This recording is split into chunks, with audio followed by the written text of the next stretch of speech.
Live as one of them, Kal-El. To discover where your strength and your power are needed.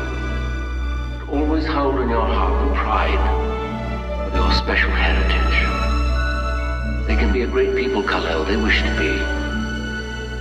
They only lack the light to show the way. For this reason, above all, their capacity for good, I have sent them you, my only son.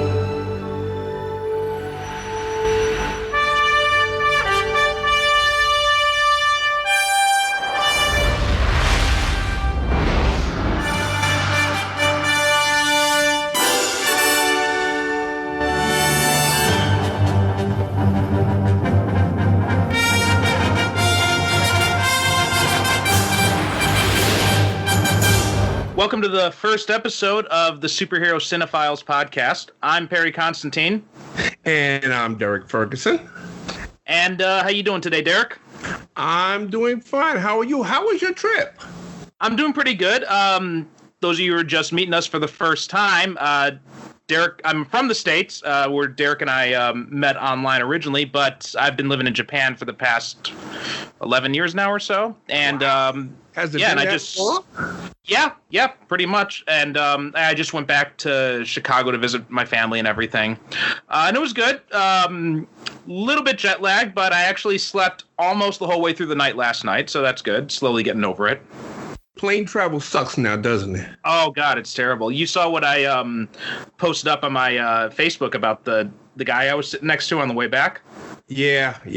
I'm not going to get into that here, but just watch how much you drink on those international flights. As a matter of fact, I recently went to Chicago. I went there, and I had to leave early. I had to come back to New York because there was a snowstorm out of nowhere. When was this? What was it? It was a couple of months ago. I went to, what was it? The Pope. Oh, so this is like in April then? Right, April. Yeah, it was like in April. My first trip back to Chicago was at the end of May, or the end of March, and got hit by a blizzard on the last day of March. So after that, I'm just like, you know what? Forget it. I'm only traveling back in the summer now. Really? Yeah. I mean, I had no idea. Apparently, this snowstorm took everybody by surprise. So Then I had to cut my trip short by a day. I had to leave, but it was like a pain in the butt. I didn't get home till like about 11 or 12 o'clock that night. Right. Because the plane was delayed. First they told us to come to the airport. The plane was delayed, and then they said, okay, well, it's not delayed, and then it was just a big. Anyway, the whole point of the thing is that I don't want to be flying anywhere anytime soon, unless I absolutely have to. I know exactly what you mean there. All right, so for this first episode, we're going to see how long we can keep this thing going, because you and I both big superhero fans from way back. Yeah. And we both love pretty much most of the movies that come out. So I thought, well, if I'm going to do a podcast like this, who better to do it with than the guy I've been talking superheroes with for almost 20 years now. Well, yeah, and for the folks that don't know us, you and I met through our mutual love of fan fiction. We both were writing fan fiction about 20 years ago. That's right, yeah. And that's how we met. That's how we bonded, through our mutual love of writing and superheroes and fan fiction. And you were like one of the most talented fan fiction writers out there, And also I like the fact that you just had this talent for pissing everybody off. That was how we did it back then, yeah. Oh, yeah. I love that, man. Without even trying, you wake up in the morning, boom, before lunchtime, you had 30 people mad at you. It was great. Yeah, I mellowed a little bit since then. Oh, yeah. Yeah, well, you got older. Exactly. Yeah, it happens. All right, so we decided for this first episode, I thought, well, what better place to start than the movie that really kind of defined the superhero film genre. I mean, there were movies before it, but none of them really took it as seriously as Superman the movie did in 1978. Yeah, that's it. I think before Superman, probably the most popular superhero movie was the 1966 Batman with Adam West. Right. That was like the most popular, but that was like the campy version that didn't take the character seriously at all. And very tongue in cheek. Yeah, very tongue in cheek. And it was based, of course, on the wildly popular TV show, that was on ABC at that time. Now, the thing about Superman the movie, and this is what I tell people all the time, I say, every superhero movie since it came out, up to and including Avengers Endgame, bows down to Superman the movie. Because we would not, it is my firm belief that we would not have any of the superhero movies that we've had since then if it had not been for the success, both financially and critically, of Superman the movie. Yeah, and it's a movie that the filmmakers have acknowledged that they've gone back to, many times. You look at Jon Favreau in interviews, or the Russo brothers, or pretty much anyone that they'll talk about how Superman the movie was, a big influence. Yeah, exactly. I mean, Superman the movie, for a lot of years and in a lot of ways, it's still like the template for superhero movies. Yeah, especially really the origin movie. Yeah, exactly. Yeah. In fact, I'd actually argue that's why the superhero origin movie became like the standard up until really the MCU, and which is why a lot of sequels floundered. Yeah, I agree, because a lot of they took that template. Okay, well, we got to do the origin story, even though everybody knows the origin story of Superman. But the difference in Superman the movie is that we had never seen it done this well and on such an epic scale. I mean, I watched the movie today to get ready for this, and I haven't seen it in about like 2 years. And I watched the 3-hour version. Okay, so I saw you post this on Facebook saying you're going to watch it. So which version did you watch? Did you watch the extended cut or the I watched the 3-hour cut version. The 3-hour version. Yeah, the extended version. This is the version that footage was added by the Salkins when the movie was shown on TV on ABC. Right. And ABC, when they showed it in 2 nights. Yeah. It was like one of those 2-night thing where, so they added, I think, like almost like another hour worth of stuff. So I watched the extended thing because I haven't really sat down and watched Superman from beginning to end in like 2 years. So I said, well, you know what? If I'm going to watch it, I'm going to do it right. I'm going to watch the 3-hour version, which I did. And you know what? After about like 10 minutes, even though I've seen this movie, I mean, I saw it during its original theatrical run. So I've seen Superman, I would estimate, like a good 20 to 30 times since 1978. 10 minutes in, it was like I'd never watched this movie before. I'm sitting there and I'm just, and my wife said, haven't you seen this before? I said, shh, quiet, watch your Superman.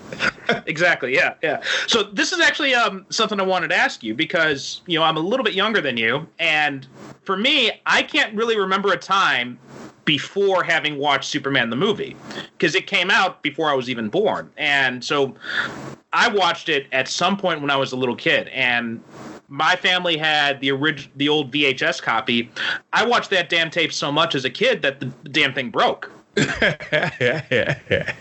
But yeah, I can never remember a time. I can't remember the first time I watched it. So what was it like for you the first time you watched it? Oh my God. It was like, okay, first of all, it was an event. It was, because you had to remember something. You got a superhero movie with Marlon Brando, who at that time was like the most famous and highly regarded actor in the world because of The Godfather, which had come out a few years earlier. You had Gina Hackman, who was one of the best actors in the world. You had Richard Todd, which is why this movie has such anticipation, because you had never before had a superhero movie that had so much top talent attached to it. And even in small roles, because you had like Ned Beatty had a small role. You had Terrence Stamp in a teaser. Valerie Perrine, Larry Hagman was in this movie in the small role. Jackie Cooper, Glenn Ford, Jackie Coogan. Yeah, I mean, you had so many. Glenn Ford playing Clark Kent. You had this is why this movie was so highly anticipated, because just the talent that was attached to it, let everybody know, okay, they're taking this seriously. And, they did. When I saw it, I mean, people was cheering, they were clapping. That when Superman rescues Lois Lane, when she falls from the helicopter, and you couldn't hear anything for like 5 minutes after because the theater went nuts. Everybody went crazy. It was, and of course this was before, Blu-ray and VHS stuff like that. So when you wanted to see a movie, you had to go back and see it. I saw it in the theater like 3 or 4 times myself. Yeah.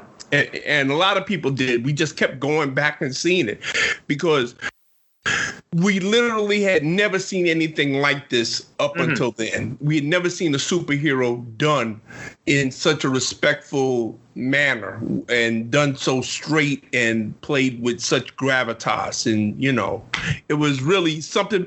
Okay, back then, now, we're all jaded. We've had the MCU. We've had, 85 Batman movies. We've got animated movies. So we're kind of jaded now. But back then, if you were around back then, Superman the movie was something special. Yeah. And it's not only in terms of superhero movies, but in terms of just event movies, like big blockbuster movies in general. This was that time period when blockbuster movies really started to appear, because this was like the era of Star Wars and Jaws. But before that, you didn't really have the tentpole blockbuster movies like you do now. Right. Yeah. Because Superman came out in 78, I believe. Yeah. And Star Wars was 77, and I think Jaws was like 77 or 78 or one of those. Yeah, so this was like one. And you gotta remember something too. This was like this movie cost something like $55 million, which of course now is just a catering budget for an MCU movie. Right. But back then, this was like the most expensive movie that had ever been made. People were wondering, well, is this going to pay off? Well, hey, it paid off big time, because I think the movie, like during its theatrical run, it made something like $300 or $400 million, which of course now we have movies do that in one weekend. But back then it was unheard of that a movie could make $300 or $400 million. Right. We're talking about the 70s. This is like, what? Are you kidding me?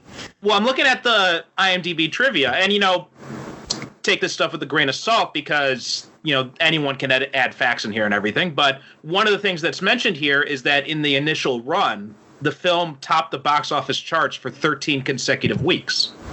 Oh yeah. Know why?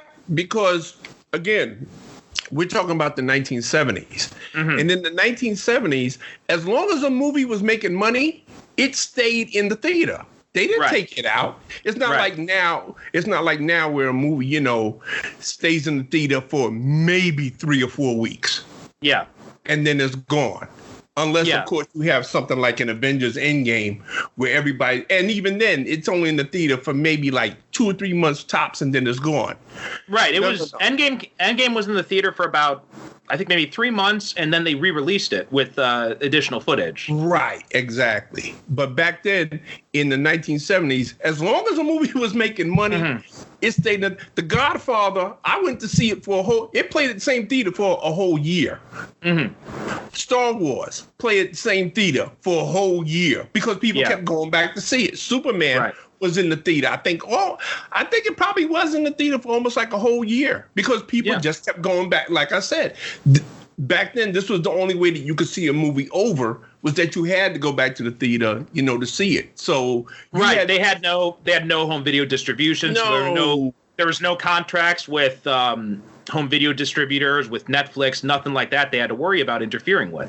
No, absolutely not. So, and I mean, movies were a lot cheaper back then. So, you only paid maybe $4 or $5 to go see a movie. So, so people went go back. So, so it was not unheard of for a movie to play in the theater for a year. So, it's quite plausible that Superman was number one for 13 weeks. Yeah.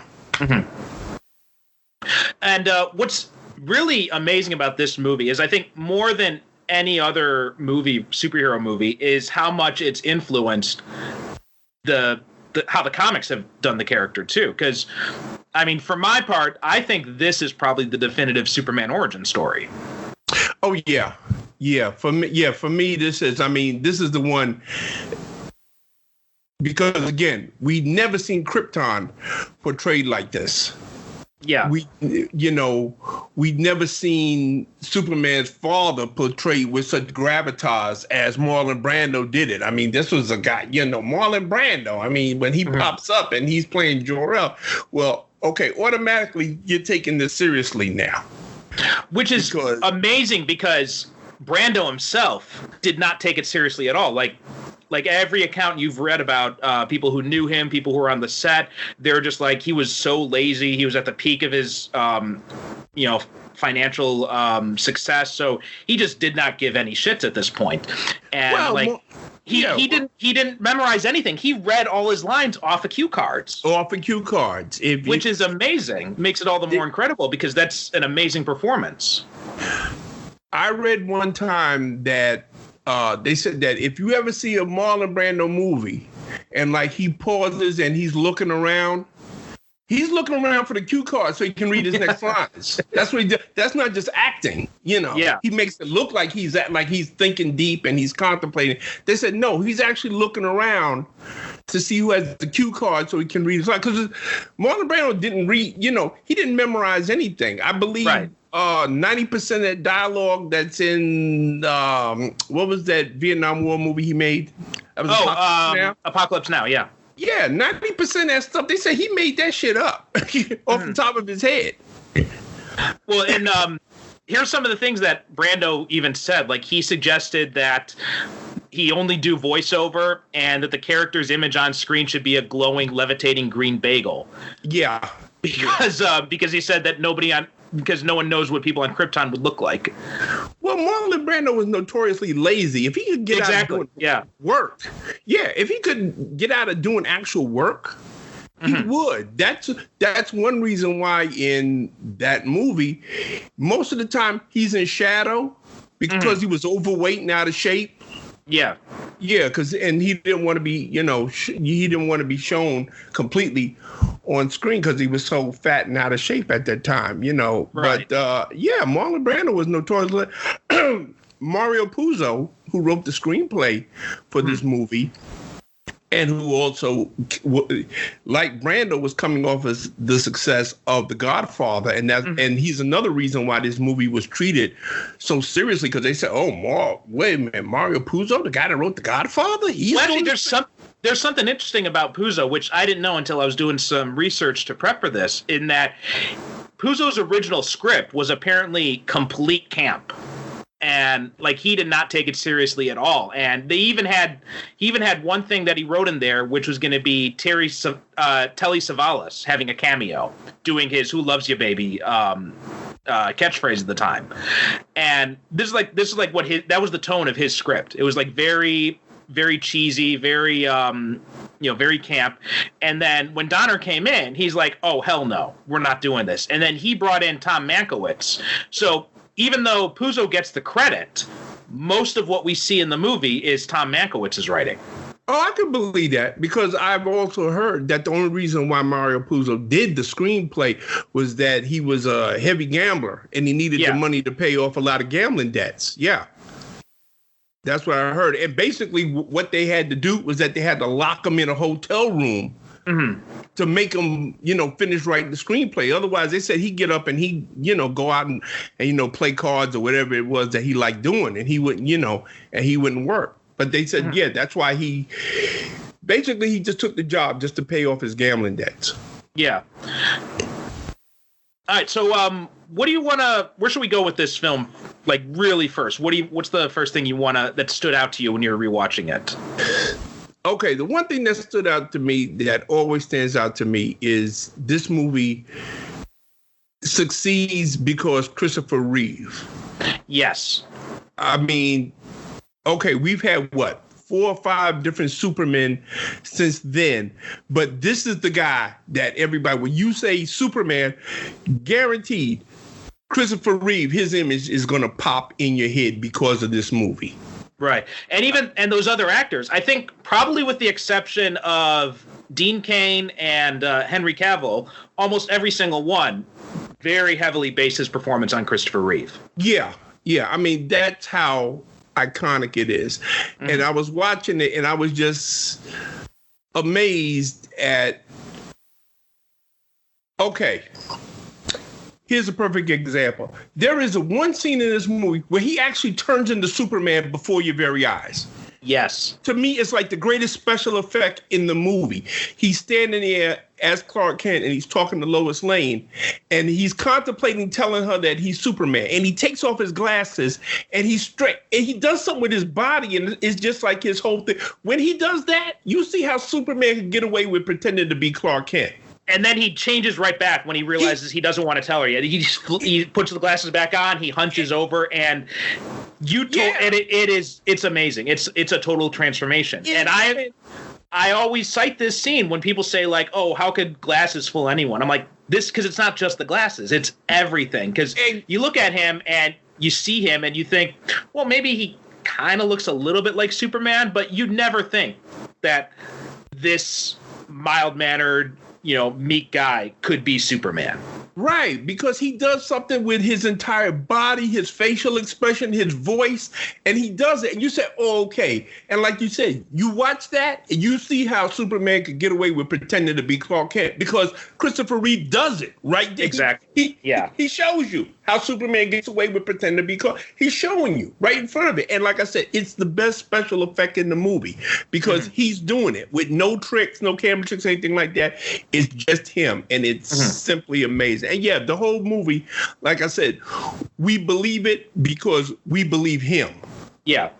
From start to finish, this guy is Superman. No question, no doubt. I give the rest of the guys their props. They're good. But hey, when you say Superman, it's Christopher Reeve. I'm sorry. He's the guy.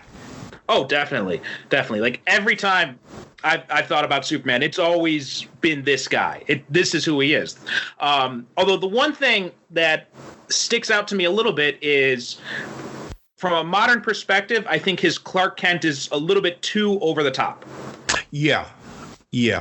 That's one of the things I liked about Brandon Routh in Superman Returns, that he plays Clark Kent as more of a wallflower type, the kind you just kind of like, you don't even notice he's there. Right, yeah. Christopher Reeve, looking at it now, like you said, looking at it now, yeah, his Clark Kent is a little bit too bumbling. Mm-hmm. I myself always, I didn't prefer, but I like George Reeves from the black and white Superman TV show from the 50s. Oh, yeah. His Clark Kent was a little bit more of a hard ass. So it was kind of like, wasn't he? I haven't seen the Adventures of Superman TV show that you're talking about, but I've heard, from what I've heard, is it kind of similar to Dean Cain's Clark Kent? Yeah, kind of similar. That, he doesn't play Clark Kent as kind of like stumbling, bumbling, because you would figure that a guy who's a crime reporter would have a little bit more backbone, a little bit more, grit and stuff like that. And that's how George Reeves played his Clark Kent. Mm-hmm. His Clark Kent was like, he wasn't, bumbling and, stumbling and everything like that. He was a guy, like he would go to confront like a gangsters and stuff like that. And they would say, oh shit, Clark Kent, mm-hmm. It was, And that's a good point. That's why the whole, the bumbling type of Clark Kent doesn't really work for me because it makes you wonder, how can anyone take this guy seriously as a reporter? Which is why I do like the wallflower interpretation, because he's someone who he could be standing there. You have a whole conversation talking about, some deep, dark secret, and you don't even notice he's there. Yeah, exactly. Now I understand why he played Clark Kent that way in the movie because, it's a movie, so it's a little bit more broader performance. Mm-hmm. So I kind of get why he made that choice to do it. But yeah, I would prefer that his Clark Kent was a son, because he's like always tripping over his feet and dropping his hat and, doing those little nervous little twitches and stuff like that I don't really feel that Clark Kent needs. But hey, it is what it is. And, I think that's also part of it, because there was a lot of push and pull with this movie, in production, because you had Donner, who wanted to do it right, who wanted to take it seriously, and then you had the Salkins, who didn't really want that. Like, they wanted it to be more camp. They wanted it to be under budget. They wanted it to be cheaper. So there's that. I think that's kind of that Reeves' performance is kind of indicative of that. You know, you got he's very serious and on point as Superman, whereas Clark Kent is a little bit more campy. Yeah, and I think that's why also that you get the more humorous Lex Luthor. Right. And his bumbling assistant, played by Gene Hackman, and his bumbling assistant, Otis, played by Ned Beatty. You know, I think that's why, because the Lex Luthor that we get in there is, and I've heard people say this, and I agree with, that's more like a villain that you would have seen in the Batman TV series. Right. So that's actually a good next point to go on, is what is your overall opinion of Gene Hackman as Luthor in this movie? I actually, you know what? First of all, can we agree that he's got the best supervillain hideout in all of superhero movies? If you're not, I would say that I would have gone with Blofeld, but that's not superhero. So right. So I'll give you that. I mean, this guy's living up on the Grand Central Station in this abandoned train station, and it's magnificent. I mean, he's got a sunken pool. He's got these big columned arches. He's got these massive lights that he has to tug on his huge bell rope to turn off and on. Oh, it's great. The big library there that he has to climb up on the ladders to get the books. Yeah. He's got that ladder. Okay, it's not the Lex Luthor that a lot of us are used to, because we're used to the, brilliant, devious, scientific mastermind Lex Luthor. This one is a little bit more on the comedic side. Mm-hmm. And it's very funny because when my wife first saw this movie, like years later, when I was turning her on, because my wife had never been interested in like science fiction movies or superhero movies until she met me. Mm-hmm. And so we're watching Superman the movie, and she said, oh, well, I see why you like this so much. I said, well, why? What are you talking about? She said, oh, Lex Luthor. I said, what are you talking about? She said, oh, that's you. I never thought about that before, but yeah, that does work. And to this day, she will maintain that. Yeah, she said that. Oh yeah, they based that Lex Luthor. She said that's you, 100%. But you know what? I enjoy his performance because it's obvious that Hackman is having a good time. Yeah. This is a role he's never played before. I understood that he refused to play it bald all the way through the movie. Well, he refused to shave his mustache at first, too. So this is a little funny trivia. I don't know if you know this, but because he had a mustache at the time, and in the early one sheets, like they took photos, he had his mustache on in them. And then he was talking to Donner about the role, and Donner said, look, you shave your mustache, I'll shave mine. And the thing is, they had never met in person at that point, and Donner didn't actually have a mustache. So when they met, Donner had a fake mustache that he peeled off. Oh, that's cold. That's cold. No, I did not know that. I know that Hackman, he absolutely refused to shave his head, and when he shows up at the end bald, that's like a skull cap that he's, like a bald skull cap he's wearing. Yeah, because he said no. He said I'm not. He said no. He said I'm not shaving my head. So you know what? I really don't mind a Lex Luthor with hair. That's not a deal breaker for me because it's such a wonderful performance from Hackman. Like I said, he's so obviously having fun. Right. I mean, and plus you've got, Hackman, and then, you had John Shea in Adventures of Superman, who also didn't shave his head or wear a bald cap until like the second season or something like that. Right. And in that first season, the soap opera antics aside, he was a really good Luthor as well. Oh, yeah. I mean, besides Hackman, John Shea is like my second favorite. I think my favorite is probably Michael Rosenbaum. Okay, see, I never watched enough of Smallville. I know that you were, you didn't care for the show too much. I really liked the first 3 seasons, and then after that, it kind of goes off the rails. And I just actually did a rewatch. Well, kind of a rewatch. I had it on in the background as I was doing other stuff, just because it was on Hulu. And Rosenbaum's performance is really good. He's like the best thing about the show. Him and the guy who plays his dad, Lionel Luthor. He was also on Brimstone, and he was in Gremlins 2. And oh, I know who you're talking about. John I can Glover, see that. John Glover. John Glover. That's it. Yeah. Those two together, they were amazing. Give me a Luther show starring those two, focused on their dynamic. I would have been all over that. And but like, and even on the rest of the cast, you had John Schneider as Jonathan Kent, and those three, like they were all great. Everyone else, it was not that good, especially after season 3. They just kind of, because they had this thing where they wanted to do a Superman show, but they didn't want to have Superman in it, and they kind of ran out of stories to tell. Yeah, see, that's why I never started watching it. I mean, I would catch an episode here and there, like especially toward the end, like when they started adding on other superheroes like Aquaman and Green Arrow and the Justice Society, But I never got into it because because I'm really not a fan of this thing that Warner Brothers seem to have, is that they always want to have a Superman and Batman show, but not have Superman and Batman in it. It was also strange because they had all Superman's villains. They had all the superheroes he knows in costume, and but they couldn't have him as Superman. So they even had to give him another superhero identity. So it just seemed really bizarre. Yeah, and I'm sorry, I couldn't see the point. You know what? I don't mind them having a show about young Clark Kent, but you got to have some kind of connection to him, because I read someplace that it wasn't until like the very last scene of the very last episode that he was in costume. Yeah, and even then you didn't see him in full costume. Yeah.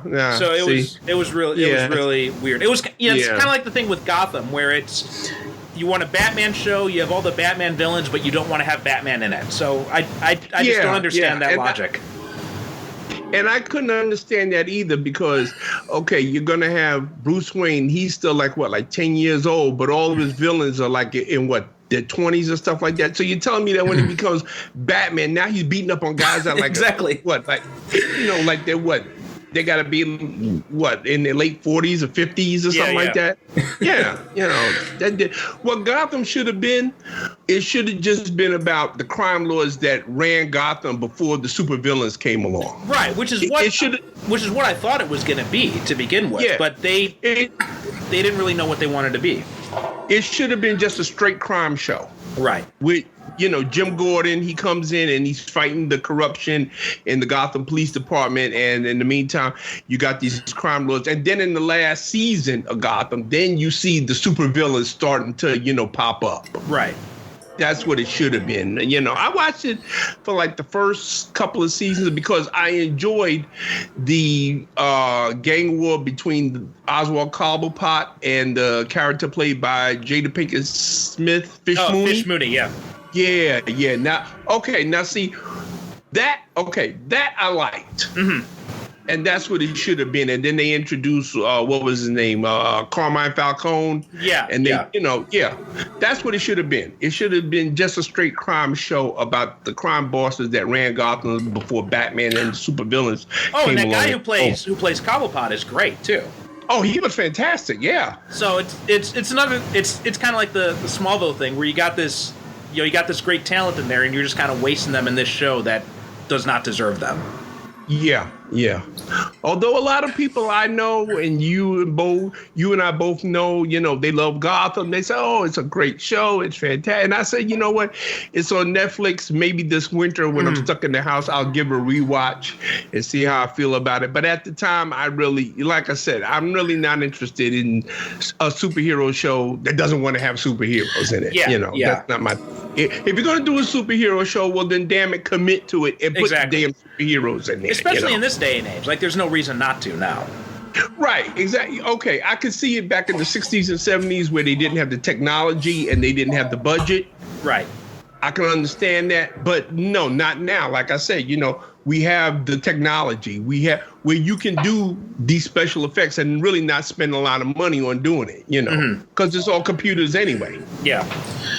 What I think about, taking it back to Superman the movie is I kind of agree with you a lot about Hackman's Luthor. Like he's fun. He's a lot of fun. But but that's kind of the thing where this is kind of that situation where there are parts of the movie that the tone just doesn't quite fit together. Like, you got the bumbling Clark Kent, you got Lex Luthor and the real estate scheme, and they don't quite match the tone of, like, Marlon Brando on Krypton and Christopher Reeve's performance as Superman. Which, okay, a lot of people criticize the real estate scheme, but you know something? I like it because it's not the typical supervillain trying to take over the world. It's interesting, but it's just, my thing is it feels small for Lex Luthor.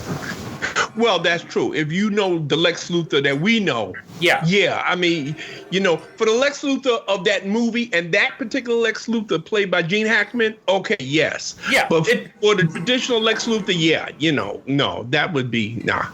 Right. So, I mean, that's the only thing. Like, I agree. It's nice. It's different from the, you know, I want to take over the world or I want to destroy the world. It's just, and you know what? He's got a kind of a warped logic in there, because you buy up all this cheap real estate in Nevada, and then you blow up California, and then all of a sudden you got beachfront property. I can kind of see that logic. Yeah.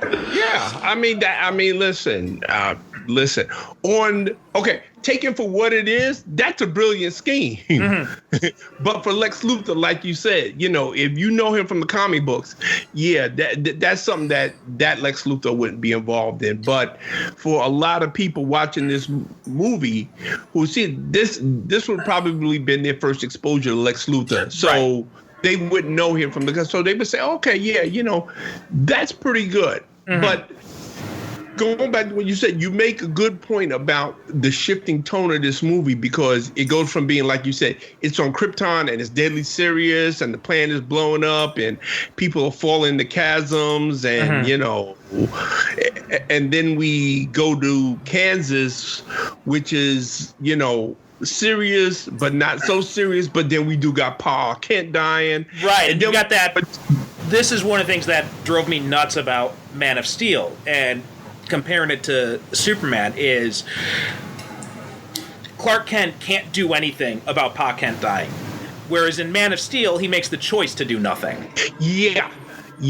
And that's that moment when he's standing at the funeral and he says, you know, all those things I can do, all those powers, and I couldn't even save him. I mean, that is Superman right there. That's him in a nutshell. Like, he doesn't think of himself as a god. He's humbled by this thing, and he knows that. Like, there's this great line in I think it was a Superman Batman comic book where Batman's narration says something like, you know, Superman is, you know, he has the power of a god. You know, he seems like very, you know, down to earth and very normal, but then he shoots fire from the sky, and we all can't help but think of him as a god. And it says, and, you know, lucky for us, he doesn't realize that himself. Right, exactly. He doesn't think of himself that way. And I'm glad you brought that up, because one of the things people will always complain about this movie is about, oh, he turns the world back around at the end. Oh, that's so silly. That's so stupid. But, however, the whole setup is when we go back to that scene where Paul Kent tells him, you know, okay, you weren't here just to score touchdowns. Right. And then he dies, and like you said, he's at that gravesite, and he's thinking, and he's saying, yeah, you know, I got all these powers and I couldn't save him. Then we go at the end of the movie where he turns the world back around to save Lois Lane. He hears them same words. Right. And he hears Jor-El telling him, listen, you can't interfere. And he makes a conscious choice, because he says, hey, you know what? Maybe I couldn't save my father, but I'm going to save this woman that I love. Yeah. And that's the whole gist of the scene. The turning back around the world, okay, yeah, whatever. But that's the whole point. He's making a conscious decision. Okay, I couldn't save my father, but I'm going to save her. Well, here's something else about the turning back the world scene that everybody misinterprets, all right? And he's not literally flying around the world and turning it backwards, and that's how he's turning back time. No, he's flying back through time. He's flying back through time. It's just a visual signal. Right, yeah. Which is, remember, they don't have. This was before all these CGI special effects. So, you know, flying back around the world and having it turn backwards. that was a nice visual shorthand back then for, he's going back in time. Right, he's actually flying back through time. Exactly. It's not, he's not actually turning the world back around. Yeah, right. A lot of people don't get that. But hey, there's a lot of things about this movie that people don't get. They say, "Oh, I don't like this," and you know what? Some of it is valid. Mm-hmm. But some of it, I just say, well, you know what? If you've listened to me in Time or Better in the Dark, plenty of times we had this thing where we said, sometimes you just have to go with it. Right. Let's talk about some of the supporting cast. Okay. So let's start with probably the obvious choice. Margot Kidder is Lois Lane. Lois Lane. My second favorite, Lois Lane. Oh, your second favorite. Who's your first? Oh, from Noel Neal. From the Adventures of Superman TV show, who also appears in this movie as Lois Lane's mother. Oh, that's right. Yeah. Yeah. There's the thing that's on the train. And Lois Lane, she's a little girl, and she sees the teenage Clark Kent running alongside. That's right, He's racing the train. And she says, "Oh, mommy, there's the man outside. He's running alongside the train." And the woman that she's calling mommy, that's Noel Neal. Yeah. And the man sitting across from her who plays her father is Kirk Allen, who played Superman in Superman serial from the 1940s. That's right. Yeah, I'd read something about that. Yeah. Yeah. Because they obviously couldn't get George Reeves for this. He was dead by this point. Right, yeah. But it was a nice thing to have her in. And as a matter of fact, Noel Neal was also in Superman Returns as well. I was about to mention that. Yeah, she's the old widow that Lex Luthor romances. Mm-hmm. And so because this was that was the start of the superhero cameo too, where you bring in characters who were in a previous iteration, which now that's all the rage on the CW, right? They got all the characters who had played superheroes in the past coming in and playing some version of characters on the new shows now.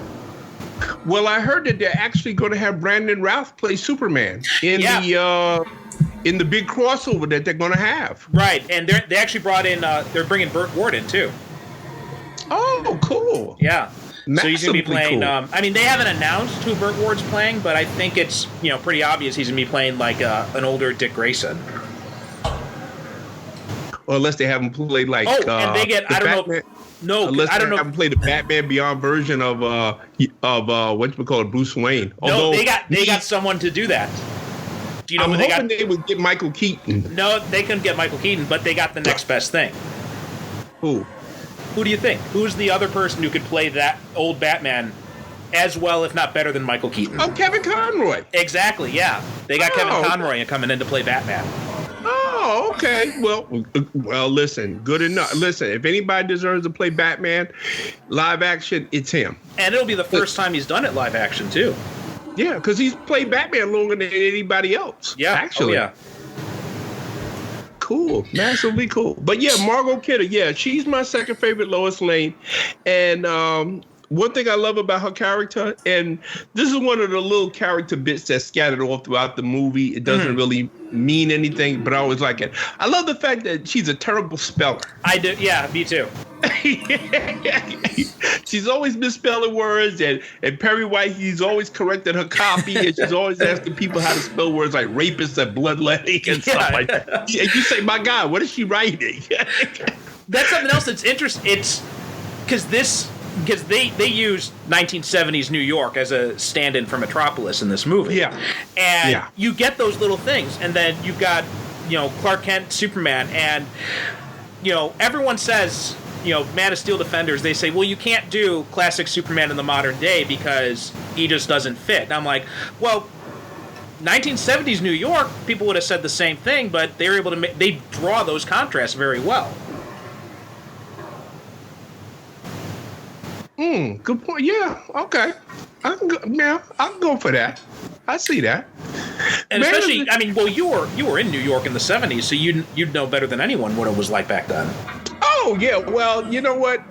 every time I watch this movie from, I always get like a wave of nostalgia because, that's the New York I grew up with. And I remember like anytime I watch any movies from the 70s and 80s, and I know that I get this from people all the time, they're always asking me when they read one of my reviews of a movie, reviews at the Ferguson Theater, shameless plug. People that read my reviews from the 70s, they say, oh, well, was New York really like that back then? I said, yeah. I said pretty much was. That's what it was. To me, it's actually surprising how representative of New York of the 1970s that this movie is. Because, that's pretty much how it was. Right. And, I didn't realize that until I learned more about New York back then, talking to you, just doing general research and stuff. But you see those little hints all throughout, like, the types of stories Lois is writing, like when Clark changes into Superman, he comes out and the pimp is talking to him. Yeah. And he just kind of like, oh, excuse me a moment. Oh yeah. Oh, I mean, I loved when I saw that in the movie theater. That got such a big laugh. The pimp said, "That's a bad outfit, Jim." And Superman always polite, says, "Excuse me." Yeah, I gotta go catch the helicopter. When he does the interview with Lois, and he says, "I'm here to fight for truth, justice, and the American way," and she laughs and she says, "You're going to end up fighting every elected official in the country." And again, we go back to this whole movie hinges on Chris. He says that line, and he says it with such utter sincerity.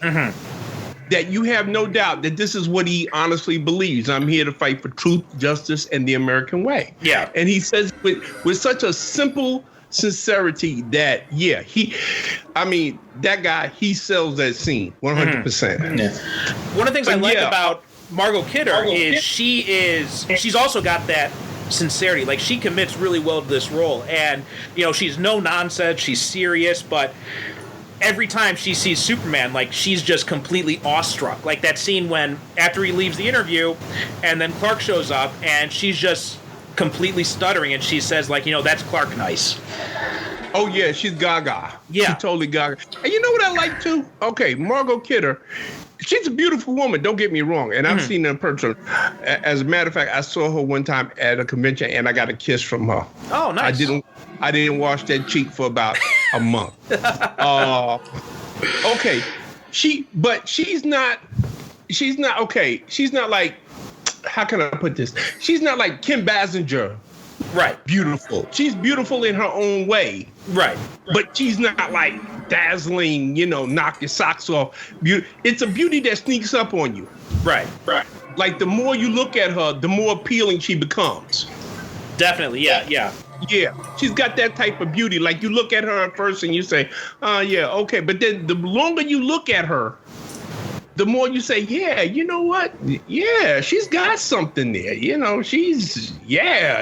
then by the time you gradually start to see with Superman, see why Superman is falling in love with her. Right. It's not her appearance. It's her tenacity. It's her spirit. Yeah. Yeah, she's not like, say, like, okay, who another beautiful woman that's in this movie? Valerie Perrine. You look now, Valerie Perrine is just wow. Your jaw drops. Exactly. But that's because of her physical. She's got that. Let's face it, physically, the woman's a knockout. So, but that's a different type of beauty. It's not necessarily better or worse. It's just different. Well, you can see that too when when she helps Superman at the end, she takes right before she takes the kryptonite off him, she kisses him, right? And then after she takes it off, she says, he says, "Why did you kiss me first?" She says, "Well, I thought you wouldn't let me after." And he just kind of like tenderly touched her cheek, and you believe her that she's right about that, because he wouldn't have. That's not what he's interested in. And that brings up an interesting point. Is Roger Moore wrote in his autobiography that he was at the studios when they were shooting this movie, and he said he saw Christopher Reeve walking across the soundstage dressed in a Superman costume, and he was completely oblivious to all these women who were fawning all over him. And that's another example of just like, this guy was really kind of like Superman in his real life too. Yeah, Yeah. Well, I've heard that too from people. They say that when they were on the set and he showed up and he was in his car, it was like people like, got a little bit in awe. They said, wow, this guy is Superman, And he pulls, because this is also before the modern day superhero movies. We've got these very expensive textured costumes that really make you believe like the superhero spandex look would work, right? And in the past, when they tried those types of outfits, they don't really work so well, like in Batman 66. Right. But something about the outfit in this movie, something about Reeves' performance, like it just all clicks together, even though it shouldn't. Well, you know what? First of all, see, this movie gets right what Superman Returns did. You know what I didn't like about that costume? Remember that little teeny tiny S shield he has on his chest? Yeah. No. The neckline was too high. The shorts were kind of off too. But the S is supposed to completely cover the chest because this provides a kind of illusion, and it even makes the chest look broader than what it actually is. Exactly. Yeah. Because that S shield is covering the whole chest, and Christopher Reeve had to bulk up a little bit, to fill out the costume. But I like the fact he's not bulging with muscle because, for one, Superman's super strength doesn't depend on him having a lot of muscles. Right. Whenever people say that, we need, like, people, I remember that criticism about Brandon Routh. They're like, well, he's not bulky enough to be. Well, Superman's not supposed to be bulky. No, he's not. He's not supposed to be the Incredible Hulk. Exactly. His super strength derives from his denser muscular structure and the fact that he's being powered by the yellow rays of the sun. Yeah. That's where his super strength has come from, not because he's bulging with muscle. Exactly. Yeah. So you don't really need some, like, I've always pictured Superman as someone he's toned. He's not bulky. Right. And that's what Christopher Reeve is. He's toned and, he's got a nice build on him. Yeah. You say, you look at him and say, okay, yeah, he's got nice arms, wide, but also he's a guy that can put on a regular suit and go out and be Clark Kent and, not have to worry about, splitting his suit every time he raises his arm. Well, because this is interesting. Two of the actors who really campaigned for this role are Arnold Schwarzenegger and Sylvester Stallone. Yeah. And you imagine either of them, like, they would not have been able to pull off just the look of it because they're too bulky. Yeah, exactly. You had just about every actor in Hollywood was Robert Redford. He was campaigning for this. He wanted to do it. I think the Salkins really pushed for him. They really wanted Redford, and Donner was the one who insisted on, no, we need someone who nobody knows because we want people to look at this movie and see Superman. We don't want them to see Robert Redford as Superman. Which again, I think is one of the things that make this movie work in that, okay, you have an unknown playing Superman, but you surround him with a bunch of well-known, capable actors who can support him. And that's another reason why I think this movie works so well, because we do have so many capable actors who have been around for a long time surrounding this unknown who, to give him his credit, stepped up to the plate and knocked it out of the park. Yeah. He easily holds his own with the more seasoned professionals that are in this movie. And it always makes me chuckle every time I watch this movie because the opening credits, it's Marlon Brando, Gene Hackman, and I don't think Christopher Reeve's name even comes up until after the title. Yeah. It's Marlon Brando first, then it's Gene Hackman, then it's Superman the movie, then it's Superman, and then Christopher Reeve's name shows up. Yeah, pretty much like with what was it? Was it Batman where Jack Nicholson? Every one of that original series of Batman movies, like from Batman all the way up through Batman and Robin, like the villains always overshadowed whoever was playing Batman. Yeah. You had Jack Nicholson in Batman. You had Danny DeVito in Batman Returns. Then Jim Carrey in Batman Forever, and Schwarzenegger in Batman and Robin. So yeah. But, that became kind of a hallmark for those movies, was that you get a big name for the villain. Right. Yeah. And I think that Superman, this movie, and Batman, it kind of started that trend where, okay, well, we got to get a big name to play. I mean, you know, the supervillain. And yeah, the rest of the Batman movies just followed suit with that. Like you said, okay, well, we got to get a really big name to play the villain, you know. Yeah. I mean, it almost like it didn't matter who played Batman as long as you got a big name to play the villain. Exactly. Yeah. But going back to what you were talking about earlier about the shifting tone of this movie, yeah, it goes a lot of times between being serious and being funny, and then it goes back to being serious, and then it goes back to being funny. Then it gets serious again, like the scene where Lex Luthor, they hijacked the nuclear missile. That's played strictly for comedy, where Miss Teschmacher has to pretend like she's hurt. Yeah, and then Larry Hagman comes along, and he's going to give a mouth-to-mouth, and he tells all of the rest of the soldiers to turn their backs. He says about face. Yeah, that's and you know he. You know, what's his name? Otis gets the numbers wrong when he's inputting the coordinates. Yeah. Plus, just the whole idea that they'd be able to hijack a nuclear missile so easily. Yeah. Yeah. I mean, the way they do it, it's like, well, shit, I could do that. Yeah. You know, is it that simple? Is it that easy? But then we go to something else, like when Lois Lane gets killed. And Lois Lane's death in this movie is really kind of grisly and horrifying because the poor chick is suffocated and crushed. Yeah. I remember that was one scene that I think that freaked me out when I was a kid watching this movie. Listen, I watched it today and it kind of, I said, oh my God. Yeah. I mean, because she's screaming and she's clawing and they keep cutting back to her. Mm-hmm. You know, they'll cut away and they'll show Superman, well, he's saving the truck and he goes to the dam. But then they cut back to her and she actually takes kind of a long time dying. It's not a good, they really draw it out there. Oh, yeah. I mean, yeah, okay. She's dead. But there's no doubt about it. That's, oh, my God. And then they got the scene where just her hand sticking up out of the car window where she tried to climb out and she couldn't make it. So, this movie, the tone of it keeps shifting. In one way, I think that actually works for the movie because it doesn't, because you have way too many superhero movies, I think, just take a tone of, well, this is serious and grim and dark. And it has that tone all the way through the running time. Right.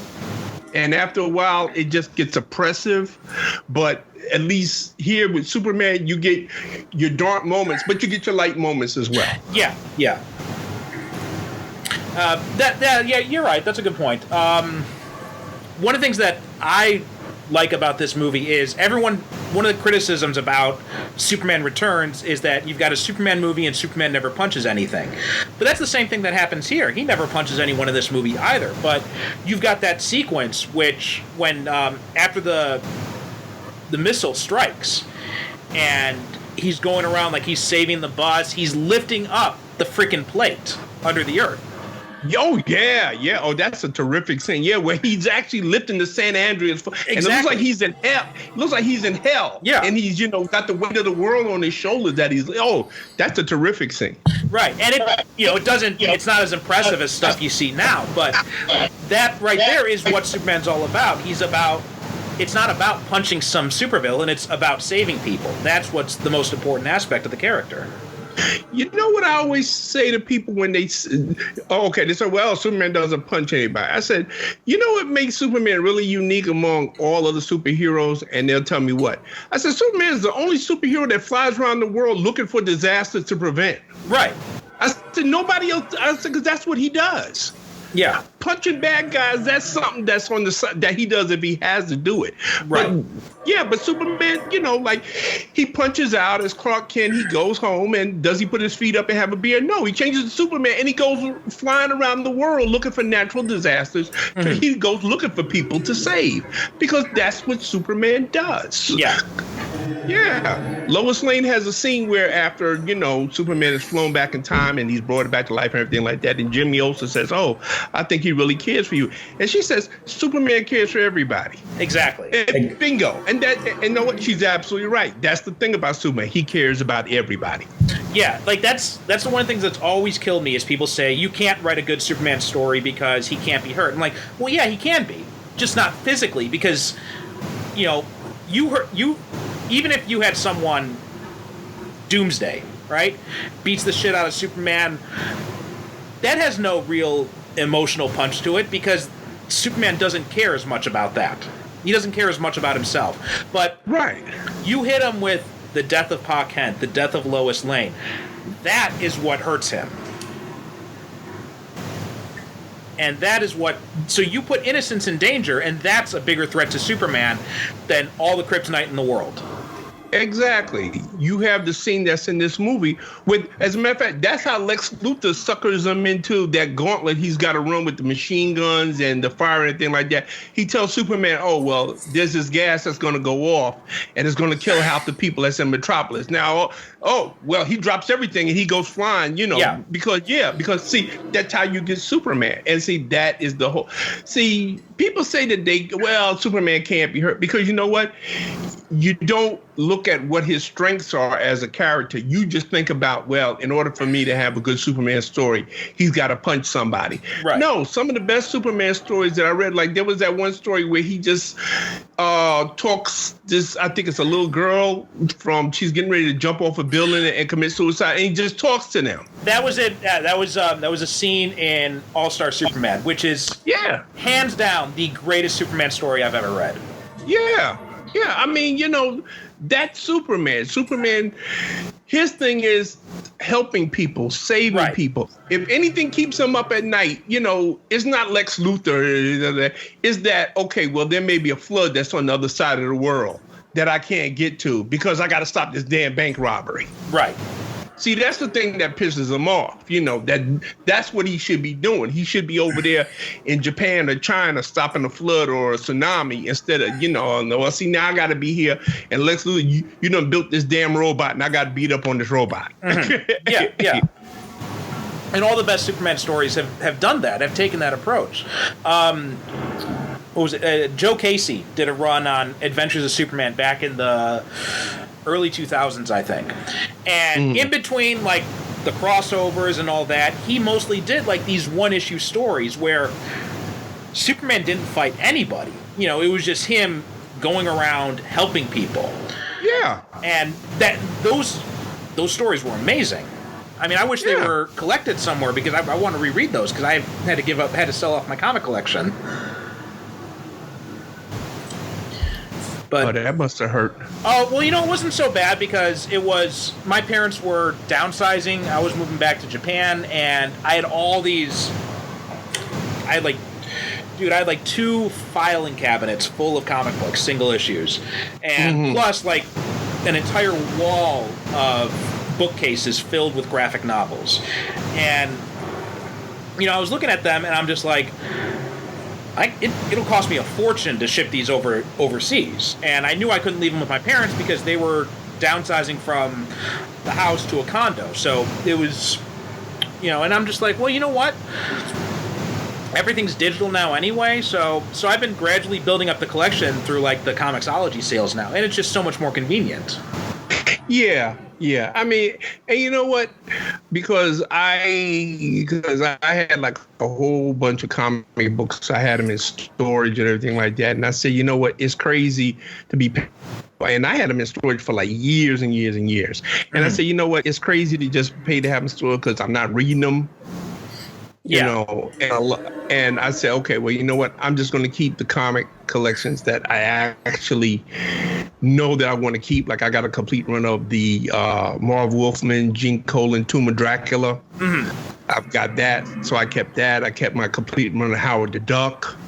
I had that, some other comics and everything like that. But most of them I just sold because I wasn't reading them. And in this digital age, I said, you know what? If I want to read them again, I can just go online and get them.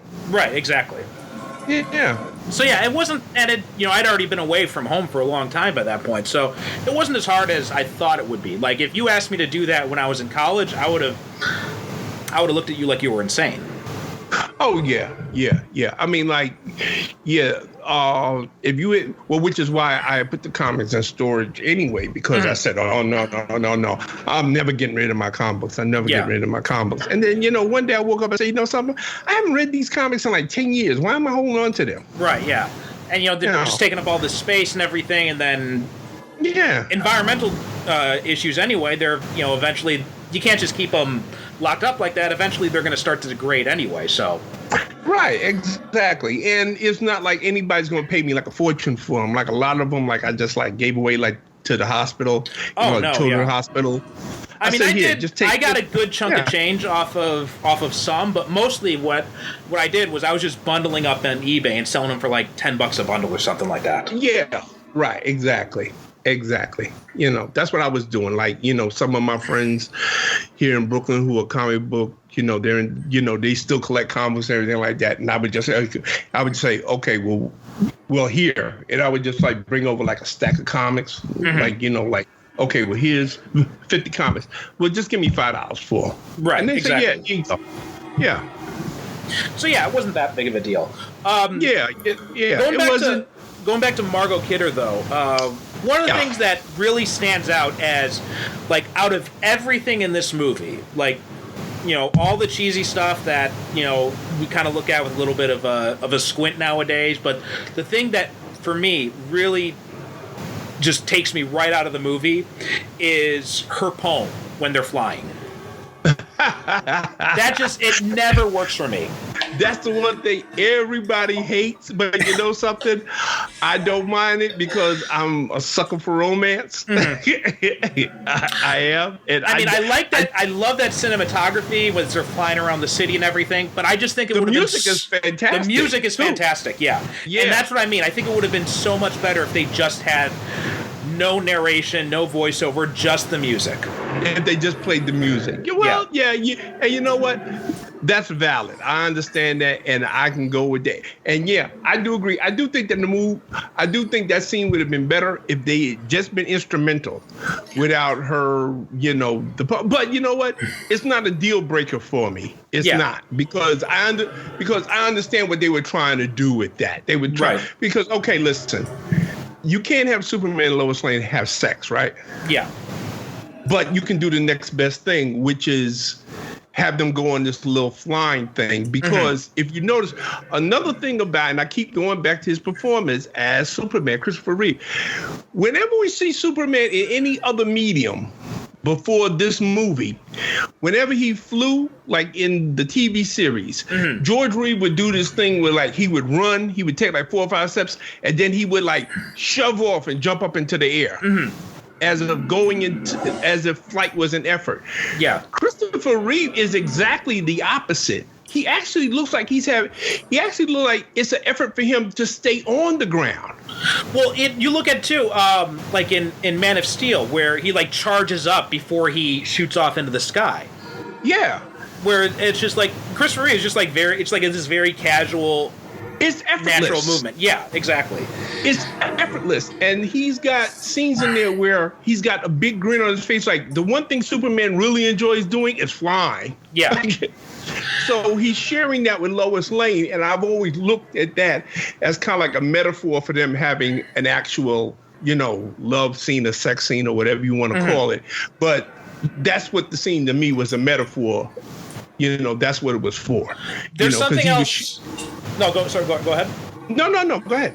So there's something else about that interview scene, and just what you were talking about made me remember it, is, Grant Morrison, who wrote All-Star Superman, he talks about this encounter that really informed, like, how he approaches Superman as a writer, where he talks about how him and, I think it was his editor, I think it was Dan Carlin or someone, whoever it was, but they were walking to a comic convention, and they saw this guy dressed as Superman, and they just walked up to him and they're like, "Hey, Superman, do you mind if we ask you some questions?" And the cosplayer, he said, like, this guy, he just fully embodied Superman. He's like the best Superman I've ever seen, even when you compare him to the movies and everything.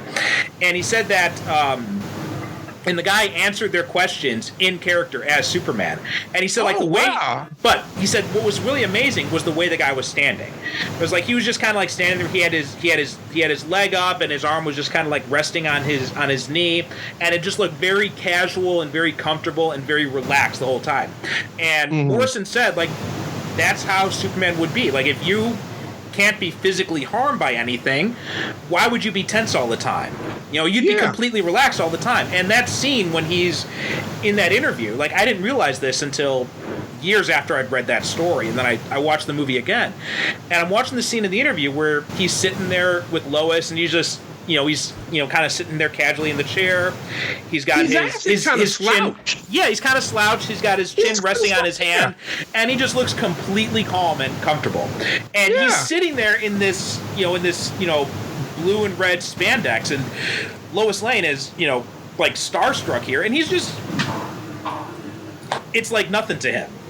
Yeah, and if you notice her body language, she's sitting like straight up, like she's real tense and nervous as meeting this guy. And like you said, he's sitting in the chair, and he's actually like kind of slouched back, hey, it's chill. Exactly. Yeah. And I never realized it, but Christopher Reeve did that before anyone else, and it fits. It totally fits. Yeah, and like you see that in the flying scene. You're talking about the flying scenes and just like how happy he looks.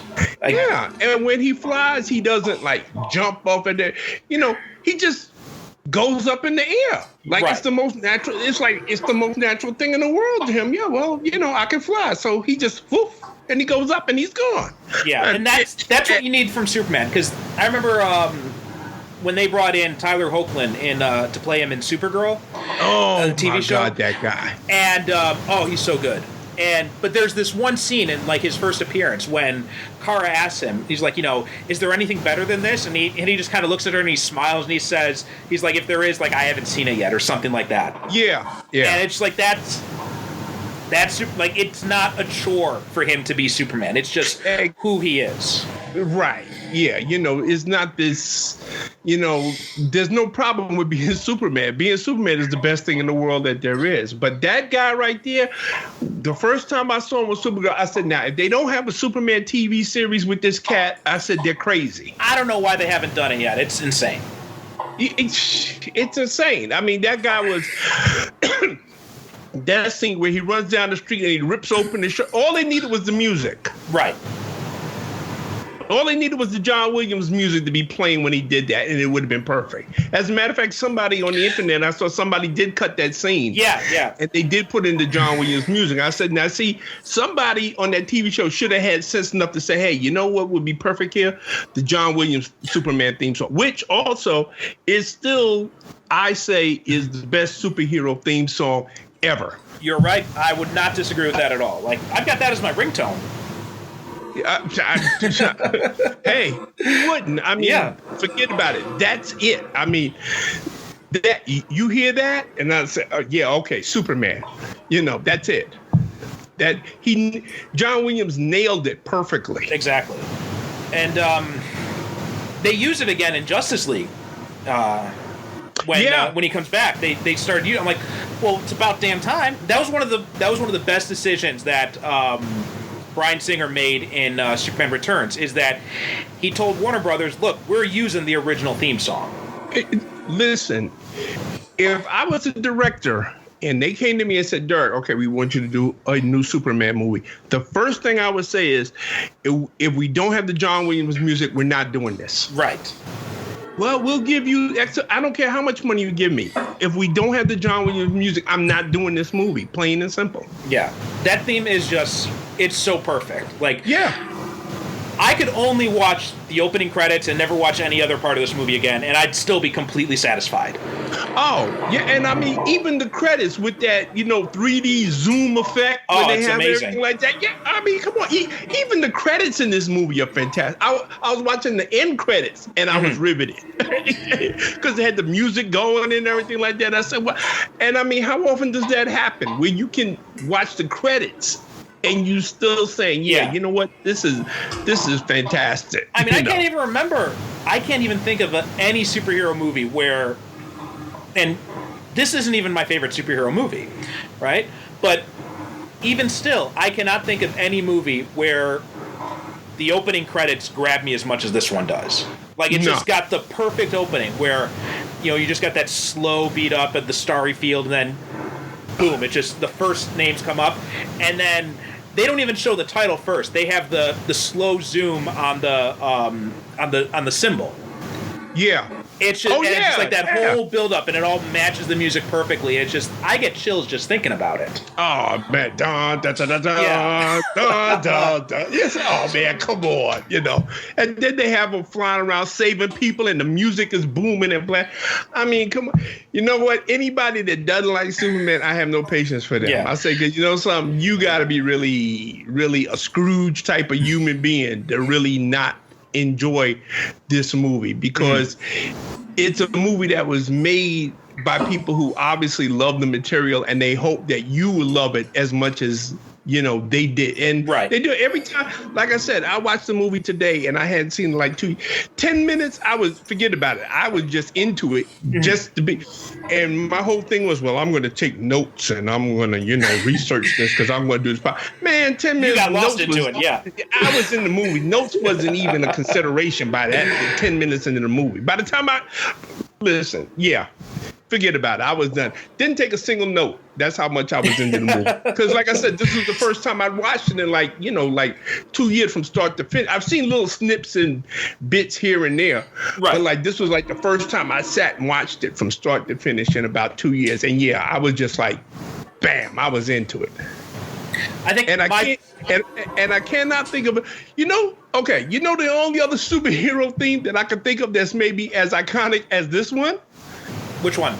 The one from the animated Spider-Man cartoon. Which they used I love the instrumental version they did of that in Homecoming.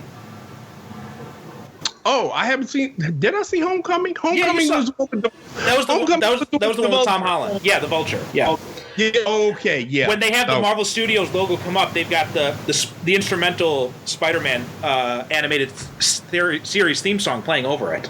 Yeah. That's like the only other superhero theme song I could think of that is as iconic as the. I would have said Danny Elfman's Batman, but now I think the Avengers theme has overtaken it. Yeah. The Danny Elfman Batman theme is like, I don't know. You know what? Okay, I hear it, but I don't get the same rush of excitement that I get when I hear the Superman theme or even the Spider-Man one from the anime, or even the Incredible Hulk or the Iron Man animated theme songs. Those I listen to those. I say, oh yeah, Tony Stark. And I'm singing along and popping my finger. Yeah, You know what I think it is? Because I grew up with the Batman the Animated Series, and they use the Danny Elfman theme song for the opening credits of every episode. Right. So that became really ingrained to me because of that. Okay. So I think that's why that theme stands out so much to me. But now I think the Avengers theme has probably overtaken it, and is now second place to Superman for me. Fair enough. I'll go along with that. Like, I was thinking, when the time when I really realized it was in Infinity War, and when Vision and Scarlet Witch are being attacked by the Black Order, and Captain America arrives, and then the theme starts building up. At that point, that's when I realized, I'm like, okay, this theme is something special now. Yeah, that they used it to great effect in that scene. That was a scene. You couldn't hear anything for 5 minutes in the theater after Captain America shows up. Everybody was like, "Oh shit! Okay, shit just got real." A friend of mine, he posted on Facebook. He said that he watched the movie with his daughter, and when Cap came on screen, he leaned over to his daughter and he's like, "Who is that?" And she's like, "That's Captain America. What's wrong with you?" Yeah, he didn't recognize him with the beard. Oh no, yeah. My wife said the same thing. She said, "Well, who's that? Why is everybody going crazy?" I said, "It's Captain America." Just okay, cool. Normies, man. What are you gonna do? Yeah. The mundanes. But you know what? My favorite part of this movie, I think, hands down, has to be his first night in Metropolis as Superman. Oh yeah, absolutely. That whole sequence, it's just constructed beautifully. Like, right from the start when he sees Lois dangling over the edge like that, and you start to hear there's the slow build of the theme, and they even do the little nod back to the phone booth thing because there were no phone booths in New York City by this point. Right. So they do that little nod. He sees the phone there. He like looks up and down, and he runs away from it. Yeah, he runs over to it and he looks in it and he just looks it up and down and says, "Okay, well, this ain't gonna work." And then he just runs to it, which was cute. It was a nice little nod. Yeah. Yeah, they had tried to do it. They tried to do the phone booth thing, but then they're like, we can't find a damn phone booth in New York City anymore. No. At that time, as a matter of fact, there were still phone booths in New York, but they were very hard to find. Yeah. As a matter of fact, phone booths still up until through the 1980s, there was still phone booths. And I believe that there was a movie Joel Schumacher directed called Phone Booth. Yeah. They actually used the very last phone booth that was left in Manhattan to film. Yeah. That was a good movie.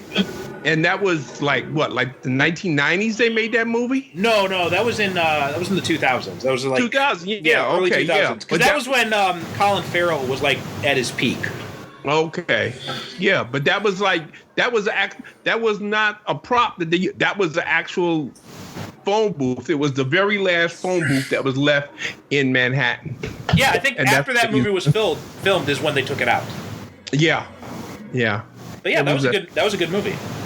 But yeah, that whole Superman's first night. I mean, listen, he even saves a cat stuck up in a tree. I mean, come on. How could you not love that? And then after that, when he goes back to the fortress and he's talking to Jor-El, and he tells him, he's like, you can't imagine how good it felt, right? And that's like everyone who says like, well, Superman, the Boy Scout, someone who saves people for no reason like that, that doesn't make sense. That's not that right there is why it works. Like it feels good for him to help people. And see, my whole thing is, which is why I love so much the way Captain America has been portrayed in the MCU, because in a lot of ways he's like Superman. And a lot of people say, and you know what? We become so cynical and so jaded and everything like that. We say, we can't relate to characters like that anymore. Well, yes, you can. You can always relate to a character who does the right thing simply because it's the right thing to do. Exactly. There are people like that in the world today. Just because you happen to be a cynical, jaded human being that doesn't believe in anything doesn't mean that other people don't. And that's what Captain America and that's what Superman, that's what they represent. They represent, like, me, like one thing that I really get really frustrated with when people talk about Captain America and they talk about, let's stay with Superman because we're talking about Superman. They say, I can't relate to Superman. And I said, you're not supposed to. That's what Clark Kent is. That's what Clark Kent is for. You're supposed to relate to Clark Kent. Superman is what you're supposed to aspire to be. The thing that always got me about that, it always makes me wonder, I'm like, how can you relate to Batman? Like, he doesn't have any powers. I'm like, yeah, but he's got more money than God. He's an orphan. He's borderline psychopathic. How do you relate to that? Yeah, exactly. So I just never understood that whole relatability argument. I mean, people drive me crazy when they talk about, I relate to Spider-Man. Really? You can climb walls. You were bitten by a radioactive spider. Yeah, he's broke all the time and he doesn't get the girl up there. Oh, so that's what you relate to. Which you relate to being broke and never having a girlfriend. Oh, okay. I see. All right. But in a lot of ways, Superman is more relatable than Batman in those, because he's got superpowers, but he's a regular guy who goes to work. He's constantly got to put on a fake face every time he goes out in public. And don't. Thank you. He can't tell the woman he loves how he really feels about her. I'm like, what person has never experienced that? And don't all of us really do that to some degree when we go out of our door every day? We go out and we kind of put on this persona that we have, that we show to people outside. Absolutely. That we don't show to our family and friends. Like when we go home, like when I go home to my wife sees the real me. When I go out and I deal with people, they're not necessarily seeing the 100% Derrick Ferguson. Exactly. Because there's certain things that I can do and say in front of my wife I can't do and say in front of other people. Right. Because she gets me. She says, okay, well, I know why you said that. But there's certain things that if I said to other people, they would look at me and go, ooh, why? Exactly. Really? Yeah, so a lot of us are like Clark Kent and Superman in that, that when we go outside, we have to put on this persona and be this other person than what we really are. Because there's certain things in society you can't do or say that you would do at home in front of your friends and family. Yeah. Another thing that kills me about a lot of the complaints about Superman is, and I'm gonna bring it back to Man of Steel. You know, if we ever cover Man of Steel on the show, I'm gonna be hammering that movie relentlessly. But one of the things that defenders of that movie always say is that they bring up I bring up Superman killing Zod, and they say, well, he has to learn his no killing rule. And I'm like, how do you have to learn that killing people is bad? Yeah. I just never understood that logic. Yeah, that's kind of like, see, you know what? You don't have to poke me in the eye with a stick for me to know that that's wrong. Exactly. No, see, that should be, you don't have to kill somebody in order to say, okay, well, you know what? Maybe I shouldn't kill people. No, that's not, I've never understood that. Now, give me any other reason for why he kills. Well, he kills Zod because there was no other way for him to go. Mm-hmm. Tell me that. But the Superman I know, okay, like the Christopher Reeve, he would have found another way. Exactly. Exactly. Any other Superman that I can think of, they would have found another way because that's who Superman is. He's always going to find. He's like Captain America in that respect. He's always going to find another way. Right. Right. So, Man of Steel. Well, we should put that on the list, of movies to cover, because I've got my issues with Man of Steel as well. One of the things that I just completely lost my train of thought. But I would completely forget what I was going to say. But something else I did on a different tack. I wanted to ask you because you've seen the 3-hour cut. I've never seen that one. The version I have only has the Ultimate Edition, like the director's cut version and the theatrical cut. It doesn't have the extended one, which I think was only on the Blu-ray. So I know it's probably been years since you've seen the other versions, but what are some of the? Can you think of any major differences? Okay. In the extended cut, there's a subplot that a lot of people might not be aware of, where Lois Lane actually goes to interview this Native American chief. Okay. And it turns out that a lot of the land that Lex Luthor has bought, because his scheme is to have the nuclear missile go into the San Andreas Fault, break off California, then all of the millions of acres of land that he's bought, that'll be the new California, in other words. That'll be new beachfront, land that he plans on making millions and millions of dollars on. Well, Lex Luthor bought that from Native Americans. Yeah. There is one scene in the version I saw with that where she's interviewing him in the car and he says, like, for the amount of money they paid me for this worthless land, I hope it's Custer. Right. And then he goes on to talk about how that the dam was built, and when the dam was built, that kept the water off their land, and that's why their land is now worthless. Okay, so that part wasn't in there. So that's something that's different. So that's an extended subplot that a lot of people.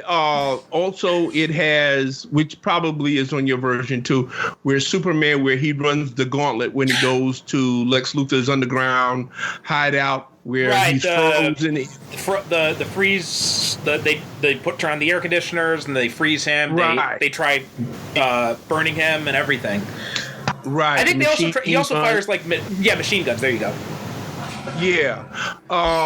There's a longer scene after Pa Kent dies where Ma Kent, she wakes up and she's walking through the house and she's calling for Clark to wake up, and he thinks that he's still in bed, but he's standing way the hell out in that field someplace, and he makes the poor woman walk like it looks like half a mile to where he's at, and he's just standing there.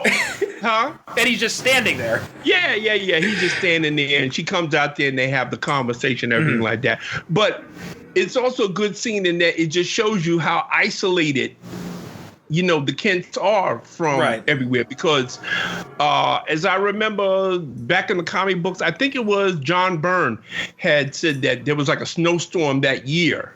Mm-hmm. And that's how the Kents got away with saying, okay, yeah, well, we had a child because I had to deliver the child by myself. Paul Kent said, yeah, well, she was pregnant and we was isolated by the snowstorm. I think that's what he said.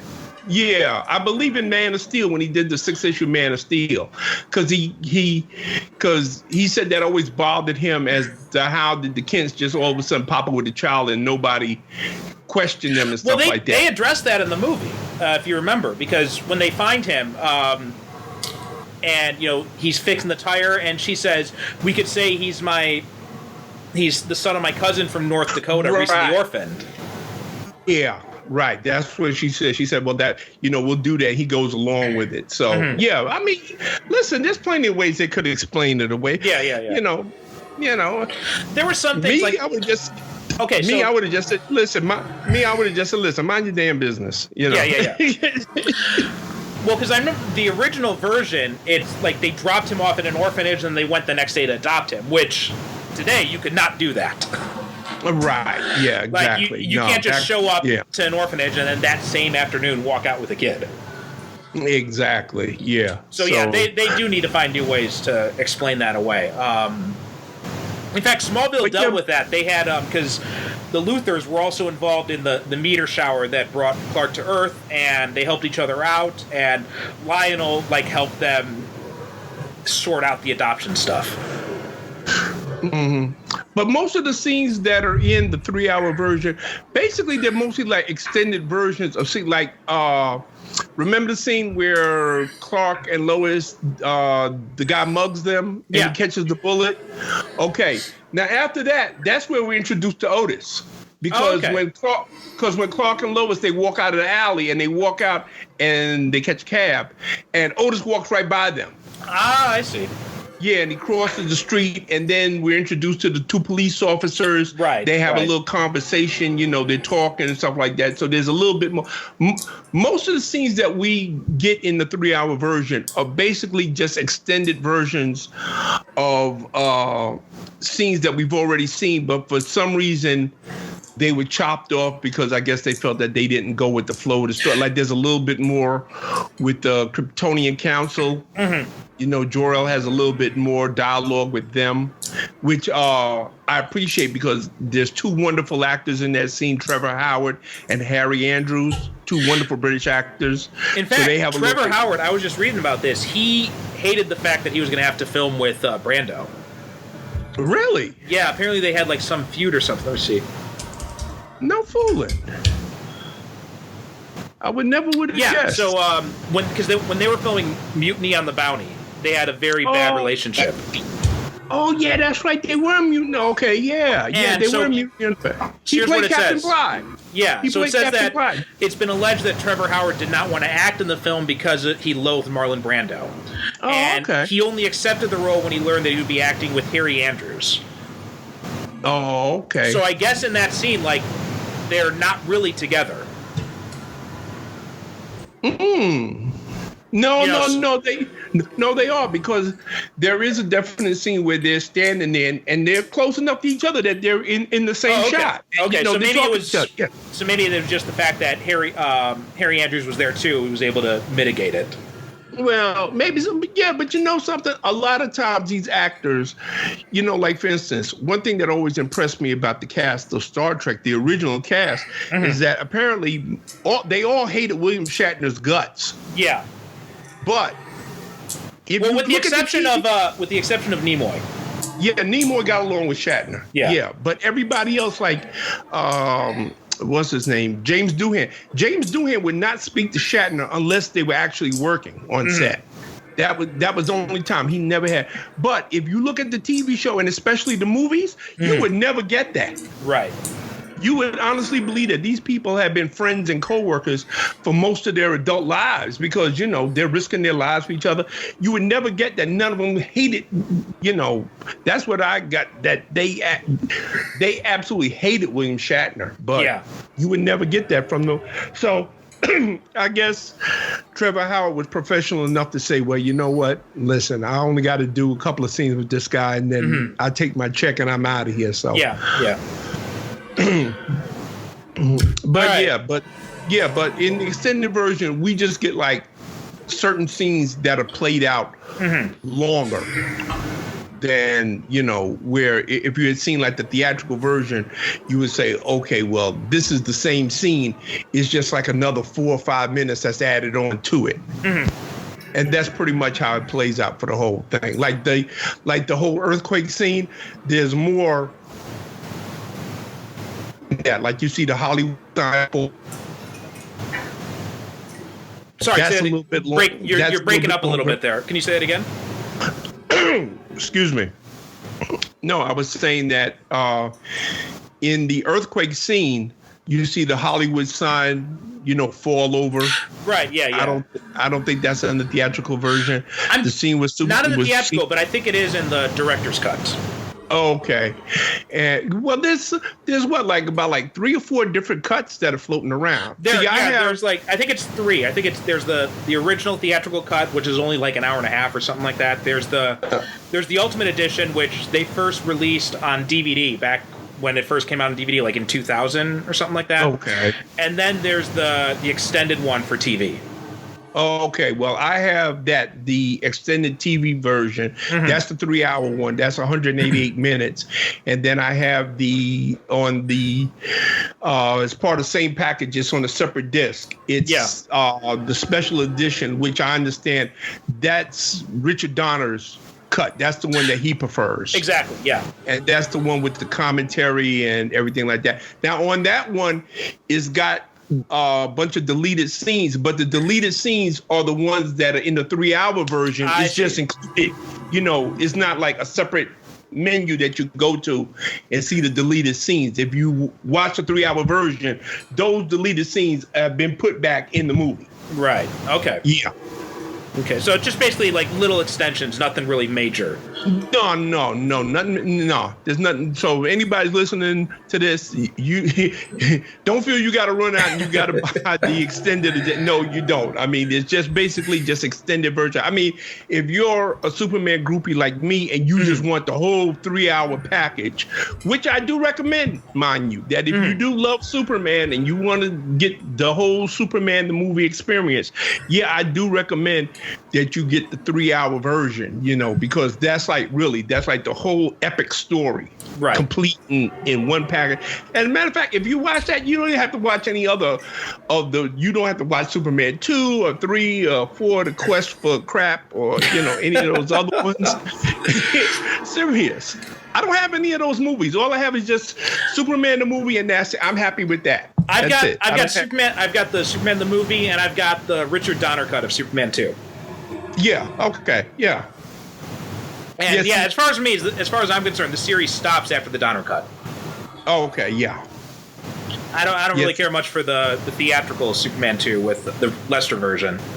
No, I don't. You know, even when I saw it, I didn't care for it when I saw it in the movie theater. I said, it's okay, but you know, you know what?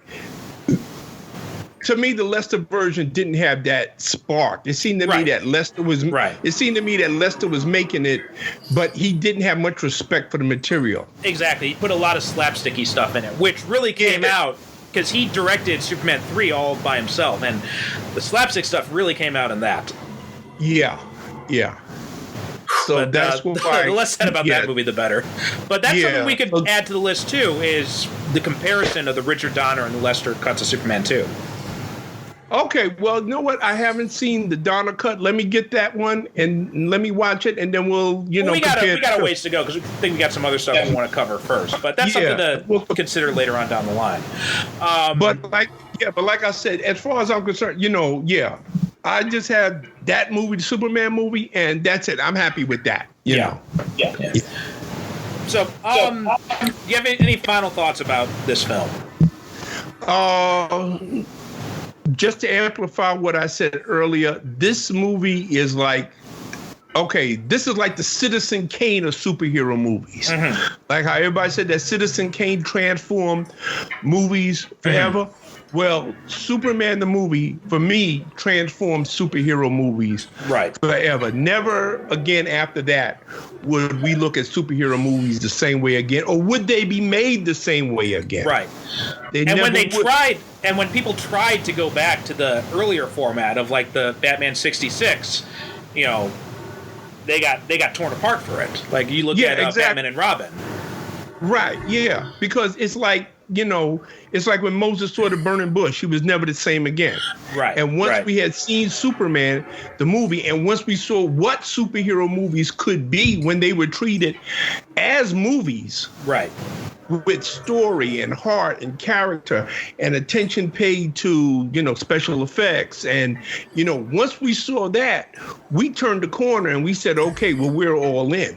Exactly. I mean, that was it. I mean, from then on, you know, superhero movies were never the same again after Superman. Say whatever you want about it. If you don't like it, folks, I respect that. I understand that. But it cannot be denied that this was the turning point as far as superhero movies go. And but the crazy thing about that, though, was it took like 30 years for Hollywood to really realize that. This is true. Because it wasn't, because you had Superman the movie, and then like 10 years later you had Batman, and then after that, you know, you kind of had this downward spiral. You had, but it wasn't really until probably Iron Man that they really embraced this style. Like they embraced the superhero concept. Because like you had other movies that were good. You had like, you know, you had the X-Men movies. You had Sam Raimi's Spider-Man movies, but none of them really embraced the idea of, hey, being a superhero is actually kind of cool until Iron Man. True. Now, a lot of people, because I've had this argument with a lot of people say, oh, well, what about Blade? Blade changed superhero movie. I said, no, not really. I said, because you have to understand something. Blade was not marketed as a superhero movie. No, it was marketed as a Wesley Snipes action movie. In fact, you watch that movie again, you will not see Marvel listed anywhere in the credits. Nah. Yeah, when they bring up the creator credits, it says it's credited to Marv Wolfman and Gene Colan. Nothing about Marvel Comics. Yeah, because that's how it was packaged strictly as a vehicle for Wesley Snipes as an action horror movie. It wasn't considered to be a superhero. Yeah, it wasn't until we go all the way to Iron Man, and then when we get to Iron Man, and we'll get to that somewhere down the line, folks. But yeah, that's another touchstone that changed the game as far as superhero movies are concerned. I don't think, you know, we had X-Men before that, but X-Men was kind of... Well, the thing about... X-Men didn't really embrace the superhero concept of it. It was more just... They focused more on, like, they didn't even have the costumes or anything like that, which I can understand the reasons why they made that decision, but they didn't really play up the superhero aspects of it. Spider-Man, you know, Sam Raimi's Spider-Man movies, to a greater extent did, but it was still it's the Spider-Man thing where, you know, he's a superhero, but he doesn't really like being a superhero type of thing. So, but the idea of I'm a superhero and I love it, that is something we saw in Superman and we didn't really see again until Iron Man. Yeah. I mean, like the X-Men, we really need to do a whole series just on the X-Men, because the X-Men encompasses so many other things, and because they were set off in their own other universe, separate from the rest of the Marvel universe, that's a little bit different from your regular conventional superhero movie. I think that, you know, just like they're put off in their own universe, but like you said, we didn't get the superhero enjoying being a superhero again until we get to Iron Man. Exactly. Yeah. And for my money, like I said, you know, you've got Byrne's Man of Steel, you've got Mark Waid's Birthright, but you've got the Zack Snyder's Man of Steel, but in all those origin stories, like this one still, I think this is the definitive Superman origin story. Yeah. Yeah, I mean, for me, like I said, if anybody was to, I know I was on Facebook earlier today, and somebody, I think it was Stacey Dukes, he had mentioned, he said, well, for him, the definitive Superman origin story was the 3-part Last Son of Krypton from the animated series. Which is good, but like I've got issues with the influence it takes from John Byrne's series. Like I've got a lot of issues with John Byrne's. The one exception is he didn't do the Superboy thing, and he reimagined Lex Luthor, which was actually more Marv Wolfman's doing than anything else. Right. Well, even John Byrne himself says that most of his influence from Man of Steel came from this movie. Yeah. Yeah, this was it. I mean, I basically think that when I wrote fan fiction a million years ago, and I wrote Superman briefly for JLAU 2001, I based it on this Superman. This is Superman that I based my Superman on. Right. I mean, I don't think that the influence of this movie can be underestimated. Right. In as far as movies go and comic books, this movie has such a profound one of the things effect. that happens, the comics all do now too, is that the shield is his Kryptonian sigil, right? It's his Kryptonian name. Right. Yeah. That was Brando's idea. Really? Yes. Brando came up with the idea of them using the S shield as like the symbol. Yeah, because it's actually not an S. Right. That's something that came from. I think it was Mark Waid who established that. Well, it's not really an S because it's actually a Kryptonian sigil for hope. Yeah. It's actually some kind of Kryptonian symbol. It's the House of L. It's the family symbol, but it just happens to resemble it. But actually, the sigil is the yellow parts. Right. And the way that it breaks up the red parts, that's what makes it look like an S. Yeah, exactly. Yeah. Which is a damn clever idea, really, when you think about it. Yeah. So that was a good idea, and it really makes the S, like, it adds a whole new level of importance to it, because it's not just an S he wears on his chest, he's carrying his Kryptonian heritage with him. Yeah, that's his family crest that he carries with him, and, he displays to the world. Yeah, exactly. It's a nice little touch. I like it. But like I said, the influence of this movie, as far as I'm concerned, cannot be underestimated. Well, I mean, now, every time they do the Fortress of Solitude in the comics now, if in other TV shows, like when they do it on Supergirl, when they did it in Smallville, it's always the crystalline structure. Yeah, it's always a crystal technology, which to me, which also was another brilliant idea, because it gave it such a unique look. Right. It wasn't just, the machinery that we're used to and everything like that. The crystalline structure gives it a whole otherworldly look and everything like that, and gives you the impression, well, this is a technology so far beyond our level, it's like magic. But at the same time, it doesn't feel too alien. No. It's like it somehow it strikes that perfect balance. Yeah, exactly. Which is what so much of this movie does for me. In so many ways, it just strikes the perfect balance. Even like you say, when we were talking earlier, and we were talking about, okay, well, the mood goes from serious to comedy, from this to that. Well, you know what? In life, a lot of times we'll be in the middle of a deadly serious situation, and yet we're laughing at it. We find something humorous and everything like that. So, everything about this movie, to me, yes, okay, I'm going to give y'all the poem, Margot Kidder, yuck, and everything like that. But hey, that's the only thing. Like, if you had me recut this movie, that's the only thing I would change. I would just mute her dialogue during that scene and just have the voice, the music. But other than that, like, even the stuff I've criticized, it all still kind of works together. Yeah. I mean, this is one of the few movies that I still feel from that era, that even when you put it up against the superhero movies that we have today with all of the technology and everything like that, I still feel this holds up very well. It does. The effects aren't as polished, but it still works really well. Which is the only thing, I'll go along with you with that. I would take out the voiceover, the Margot Kidder, and I would probably take the opportunity to do a little tweaking of the special effects. Yeah. Not much, not enough to spoil the charm of the original intent. But yeah, there are a couple of the flying scenes that are like a little bit shaky. Yeah, it looks a little too obvious that they're flying in front of a projector screen. Right. I would probably take the opportunity to fix that. But otherwise, I wouldn't mess around with this movie too much because a lot of the charm is when it was made and how it was made. Right. You know, because you look at it and you say, wow, well, how did they do that? And how did they do this? And how did they do it? And there's a lot of stuff that they did that was practical effects. Like a lot of the scenes, like the scene where Christopher Reeve, where he delivers Lex Luthor and Otis at the end of the movie. He brings them to the prison and then he flies out. They actually had a crane that they lifted him up out with. And they did, there was some like special photography I was reading about while back where when he's taking off, like they did some sort of like cross zoom or something where the background kind of zooms out while he kind of zooms in, so it kind of gives the illusion like he's actually flying up as opposed to just being in front of the screen.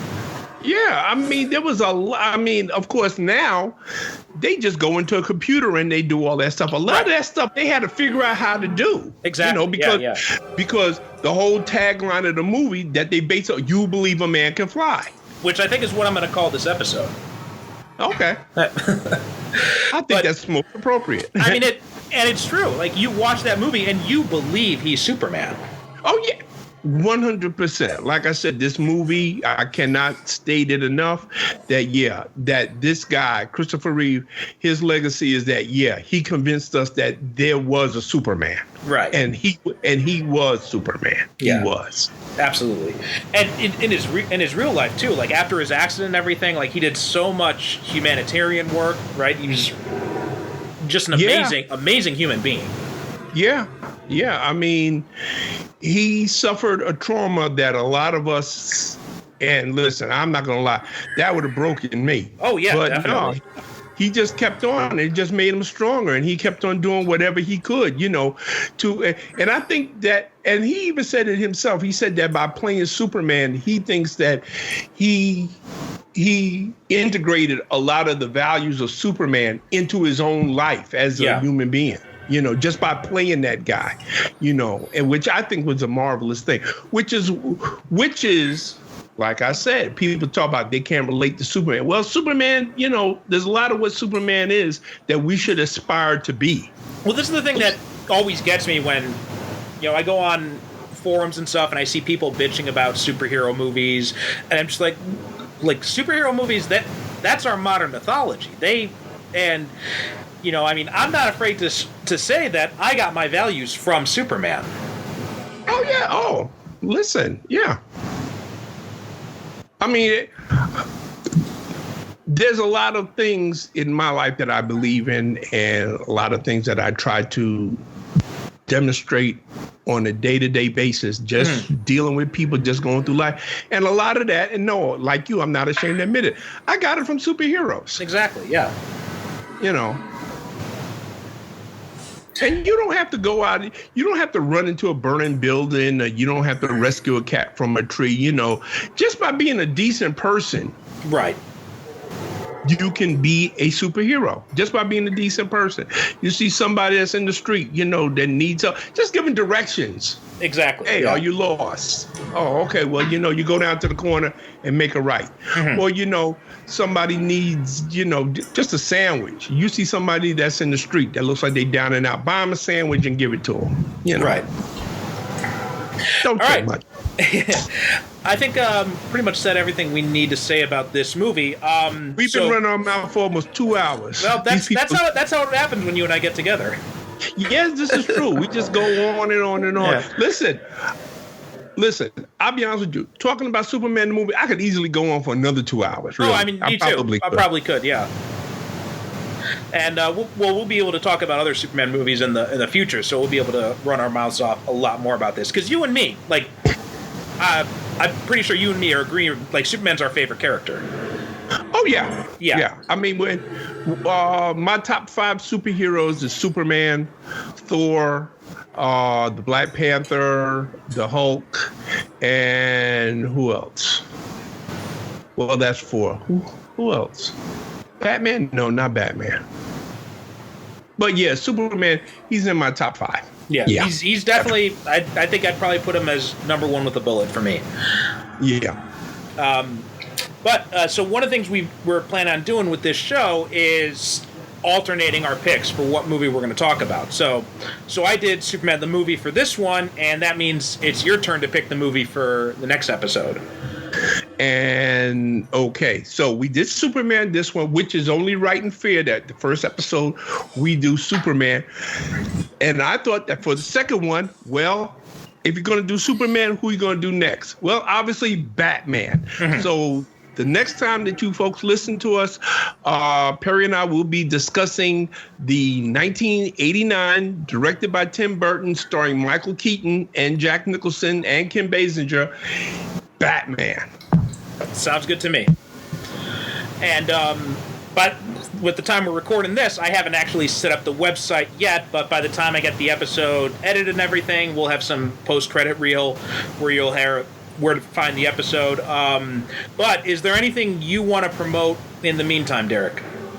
Absolutely. I always want to promote stuff. You know that. Folks, if you like movie reviews, you can find the Ferguson Theater. Just Google it in because I don't know the URL. I'm not going to bother looking it up. Once we get the website set up, we'll have a link to it on there. Yeah, once you get the website. Yeah, so you can go to that one. I've got about like 400 movie reviews I've written that are up there now. Go check them out. I also have Ferguson Inc. That's spelled INK, which is my website where you can go to find out all my other stuff that I'm doing. I have interviews with other writers on there, including one with my esteemed co-host. You can find. I also have a Patreon page. Perry will have a link up for that too. Mm-hmm. Where I have exclusive content. I have 3 serials that are currently running, and you know, if you like listening to me talk, you probably like what I write as well. So you can go check that out. I also, if you want to hang out with me and Perry online, he's on Facebook, I'm on Facebook, and I also have a Facebook group called Usimi Dero, where a lot of my good friends who are writers and other creative folk, we all just hang out and have a good time and get together. Yep, and for me, I got bunch of books out. You can find them all on my website. I think it's like up to 30 now. You can find them all through my website, percivalconstantine.com. I've also got another podcast I host on my own, which Derrick has been the one and to date only guest on, and that's and that's Japan on Film, where I talk about Japanese movies, because in my day job I teach a class about Japanese cinema. So I had too many movies to cover, so I started doing a podcast to kind of make up for all the stuff I wanted to talk about. So you can find that at japanonfilm.com. All right. I think that's all we have to do for now. And Derrick, a pleasure as always, my friend. And I'm looking forward. Absolutely. Thank you so much for this opportunity. I had a good time, as I always do, talking movies, and especially talking movies with you. Me too. Hopefully we can keep this going for a while. And anything else? Find us online, and looking forward to the next episode when we'll be talking about Batman. And by all means, if you enjoyed this, please let us know, and let us know what superhero movies you'd like to hear us talk about. Absolutely. Please drop us a recommendation. We'll have contact info in the credit reel once I get that recorded separately, so you'll be able to hear where you can get in touch with us, where you can drop us a line. Let us know what you think. Drop us a review on iTunes, because that'll help us get some more exposure for the show. And absolutely. Yep. And that does it for Superhero Cinephiles for this episode. And once more, my name's Perry Constantine. And I'm Derrick Ferguson. Thank you. God bless, and good night. Good night.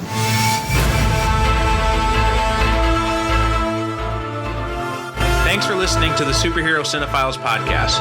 If you have any questions or comments about this or any other episode, or if you have a superhero movie or TV show you'd like us to cover in a future episode, you can email us at superherocinephiles@gmail.com, or you can also visit us on the web at superherocinephiles.com.